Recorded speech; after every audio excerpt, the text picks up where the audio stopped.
The pandemic has accelerated many trends, including a historic drop in U.S. college enrollment. According to a recent survey, colleges and universities are on track to have about 500,000 fewer undergraduates. Our next guest university is bucking this trend, but he's got some pretty good insights as to what's happening here.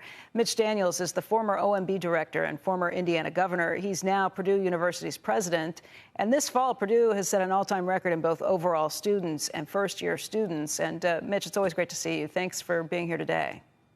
Morning, Becky. Let's talk about what's happening on a national level first, because I think it has a lot of people kind of surprised. We were maybe not so surprised to see a downturn in enrollment when colleges were shutting down, when kids couldn't go to school. But now if you're looking at what happened for this year, too, you see another decline. I think it's something like a 6% decline over a 2-year period. And we haven't seen levels like that for enrollment in over 50 years. What happened? Why aren't people coming back now that schools are open? You used the right word when you said accelerant. This trend has been there for a decade. Of course, it starts with the fact that we haven't been having, in my view, enough children in this country, and so the total numbers of college-going Americans is flat or even down a little. But the percentage choosing to go has been dropping, and it dropped a lot this year. I don't think you can attribute it all to COVID. The price, the people are finally beginning to question the value of what they've been paying, in some cases just extraordinary amounts of money for, borrowing much of that money. I noticed that this year, for the first time in seems like forever, college tuitions and fees rose again, but for the first time, less than inflation.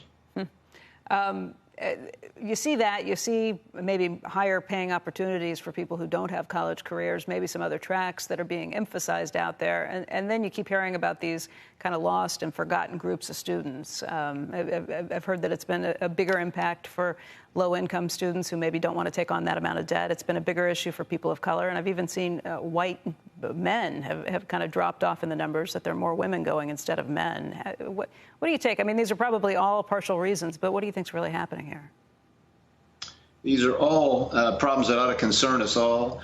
You talk about the lack or the shortfall of first generation students, low-income students, and minority students. We're all trying to work on that. We at Purdue have started 3 high schools of our own because we simply weren't getting the numbers of college-ready students out of the public school systems of our state or others. And this is all obviously becoming worse right now, as the pool of those folks choosing or feeling they're able to go to college has shrunk further. We did find that managing one's way through the COVID situation in 2020 had a positive impact in the surprising flood of students we got this year. Many of them noted that as a decisive reason. We were here, we were open, we had most of our classes at least partially in person. And when they compared that to places that locked down or stayed closed altogether, they found that preferable. Shepard Smith here. Thanks for watching CNBC on YouTube.